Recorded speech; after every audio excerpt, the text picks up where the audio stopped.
Hyrule seems to love getting cursed because it happened again. So in a previous installment of this mini-series looking at glitches in Breath of the Wild, we talked about a Nintendo Switch exclusive glitch called the Lizalfos Curse. Long story short, if you goofed with certain Lizalfos, the entire game would begin to break. It was wacky, it was fun, but unfortunately, it got patched out of nowhere with the game's VR update in April of 2019. I don't know exactly who found this new glitch, but the glitch came to light back on the 11th of September with this post by Twitter user at DrillCaramary with the caption saying that they were taught how to generate a new rotation bug, assuming that Google Translate is functioning correctly. With that said, I'm DPadGamer, and in this video we'll be looking at the new Hinox Curse. As you can tell by the name, some of the glitch's effects are reminiscent of the Lizalfos Curse, but this time it involves those giant Hinox, which can be found in various locations across the map. Also, strangely enough, waterfalls. It's not exactly clear as to why this happens, but more or less, manipulating a Hinox or a Stalnox into a waterfall will cause them to become invisible, and immediately physics starts to mess up. Later in the video we'll be looking at all kinds of weird stuff that can happen with the glitch, but first, let's go into the setup in case you want to do this for yourself. So, if you're doing this at home, you want the following. Firstly, a Hinox or a Stalnox, either of which can be found using an interactive Breath of the Wild map like the one I will link in the description down below.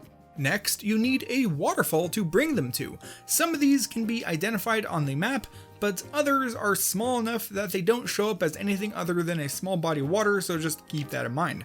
And finally, you need something that can be magnesis, so either a metal chest like the ones easily summoned via a Legend of Zelda amiibo, or some kind of big metal weapon. Either will work. Once you have all of these things at the ready, the first step is to get the Hinox outside of its territory, which is the circular range from their spawn point in which they'll chase Link. You'll know you reach the end of the territory when the Hinox, while aggroed, comes to the edge, stops, usually roars at Link because he can't get at him, and then turns to walk back home. Once at the edge of their territory, you want to use magnesis on your chest or metal weapon or whatever you're using, and float it in front of them.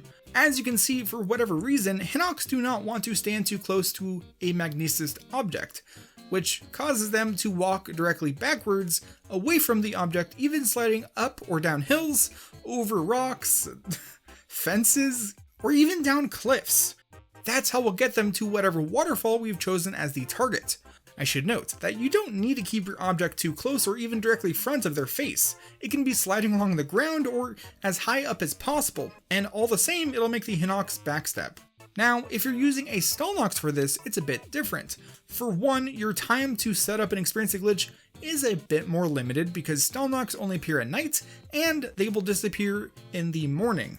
More interesting, perhaps it's the lack of skin, muscles, or even internal organs, but Stalnox are light enough that you can actually freely pick them up using your magnesis chest. This makes getting them out of their territory and to the waterfall way easier. That should cover the transportation side of things, so now let's talk about the waterfall. In this game, there are plenty of waterfalls of various sizes and heights, but in theory, they should all work, though in practice, some will be easier to use than others. The important thing to consider when trying to pick a waterfall is whether or not you can actually get the Hinox to it and into it, because some waterfalls drop into bodies of water that are very deep, and if you don't know, Hinoxes, they don't like being in water. In fact, if you leave them treading deep water for too long, they'll just straight up die. That said, enough explaining and setup, it's time for the glitch. So, the Hinox Curse takes place as soon as the Hinox or Stalnox turns invisible, which happens more or less as soon as you get them directly into and touching the waterfall. Quickly, you'll start to see one of two things. Firstly, like Link, nearby objects, NPCs, and enemies will get stuck slowly rotating in place, and even faintly drift in a given direction.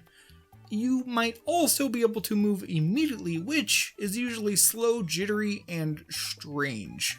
If you can't move and want to, damaging the Hinox or Stalnox should bring it back briefly into view, which should let you move, at least momentarily. It's not very set in stone as to what the rules of this curse are, but hopefully that helps. Also, I should note, the Hinox isn't technically invisible. The body has disappeared, but some of its accessories can still be seen floating in the air, which is how you know where to shoot. All the same, it can be a bit hard to tell what happens to a Hinox when the curse is active.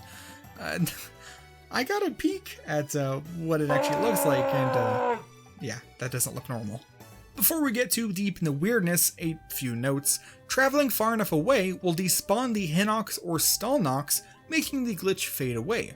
It will also stop if you load any save, die and reload, fast travel warp, or generally anything that resets the positions of enemies out in the game world. You can freely sleep at inns, sleep at campfires, or even respawn after drowning because none of these reset the Hinox. Like I mentioned before, Stallnox disappear when it becomes morning, so the glitch may end, but it also might just sort of slowly fade away. It can be a little weird. Now, the rest of the various effects for the glitch can be best understood if I just show you, so sit back and enjoy this little montage that I have prepared. Also, it includes some footage from other people, credit for which will be on screen, with a link to the source down in the description. Enjoy.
Whoa, look at that, outro time. Big thank you for watching. Bigger thanks to my channel members for the support, with especially big thanks to Christy Cuntras, Pseudonymous Germanger, and Achilles Rhodes for being super fans. If you enjoyed this video, why not leave a like, maybe subscribe, watch the other videos. I can't believe we're all the way up to 6 in this miniseries. That really is wild.